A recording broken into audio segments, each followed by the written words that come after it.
ಹಲವರು ದಾಖಲೆಗಳನ್ನು ಬರೆಯುತ್ತಾರೆ. ಆ ದಾಖಲೆಗಳನ್ನು ಮತ್ತೊಬ್ಬರು ಮುರಿಯುತ್ತಾರೆ. ಕೆಲವು ದಾಖಲೆಗಳು ಐತಿಹಾಸಿಕವಾಗಿ ಉಳಿದುಕೊಂಡು ಬಿಡುತ್ತವೆ. ಕ್ರಿಕೆಟ್ ಲೋಕದಲ್ಲಿಯೂ ಅಂತಹ ದಾಖಲೆಗಳನ್ನು ಹಲವರು ಬರೆದಿದ್ದಾರೆ ಮತ್ತು ಮುರಿದಿದ್ದಾರೆ. ಇದೀಗ ವಿರಾಟ್ ಕೊಹ್ಲಿ ಅವರ ದಾಖಲೆಯೊಂದನ್ನು ಶುಭ್ಮನ್ ಗಿಲ್ ಮುರಿದು ದಾಖಲೆಯಲ್ಲಿ ತಮ್ಮ ಹೆಸರು ಬರೆದುಕೊಂಡಿದ್ದಾರೆ.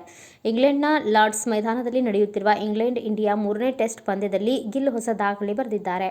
ಈ ಟೆಸ್ಟ್ ಸರಣಿಯಲ್ಲಿ ಒಟ್ಟು 601 ರನ್ ಗಳಿಸಿರುವ ಗಿಲ್ ಟೆಸ್ಟ್ ಸರಣಿಯೊಂದರಲ್ಲಿ ಅಧಿಕ ರನ್ ಗಳಿಸಿದ ಕ್ರಿಕೆಟಿಗರ ಪಟ್ಟಿಯಲ್ಲಿ ಅಗ್ರಸ್ಥಾನ ಪಡೆದಿದ್ದಾರೆ. ಆ ಮೂಲಕ ವಿರಾಟ್ ಕೊಹ್ಲಿ ಅವರ ದಾಖಲೆಯನ್ನು ಸರಿಗಟ್ಟಿದ್ದಾರೆ. ಈವರೆಗೂ ಟೆಸ್ಟ್ ಸರಣಿಯಲ್ಲಿ ಅಧಿಕ ರನ್ ದಾಖಲಿಸಿದವರ ಪಟ್ಟಿಯಲ್ಲಿ ಕೊಹ್ಲಿ ಹೆಸರು ಅಗ್ರಸ್ಥಾನದಲ್ಲಿತ್ತು. 2018ರಲ್ಲಿ ಇದೇ ಇಂಗ್ಲೆಂಡ್ ವಿರುದ್ಧ ನಡೆದಿದ್ದ ಟೆಸ್ಟ್ ಸರಣಿಯಲ್ಲಿ ನಾಯಕನಾಗಿ ಕಣಕ್ಕಿಳಿದಿದ್ದ ಕೊಹ್ಲಿ 5 ಪಂದ್ಯಗಳಲ್ಲಿ 593 ರನ್ ಕಲೆ ಹಾಕಿದ್ರು, ದಾಖಲೆ ಬರೆದಿದ್ರು. ಇದೀಗ ಗಿಲ್ ಅವರು ಕೇವಲ 3 ಪಂದ್ಯಗಳಲ್ಲಿಯೇ ಕೊಹ್ಲಿ ಅವರ ದಾಖಲೆಯನ್ನು ಮುರಿದಿದ್ದಾರೆ. ಇದೇ ಮೊದಲ ಬಾರಿಗೆ ಟೀಮ್ ಇಂಡಿಯಾ ಟೆಸ್ಟ್ ನಾಯಕನಾಗಿ ಕಣಕ್ಕಿಳಿದ ಶುಭ್ಮನ್ ಗಿಲ್ 3 ಪಂದ್ಯಗಳಲ್ಲಿ 5 ಇನ್ನಿಂಗ್ಸ್ ಆಡಿದ್ದಾರೆ. 2 ಶತಕ ಹಾಗೂ 1 ದ್ವಿಶತಕದೊಂದಿಗೆ ಒಟ್ಟು 601 ರನ್ ಕಲೆ ಹಾಕಿದ್ದಾರೆ.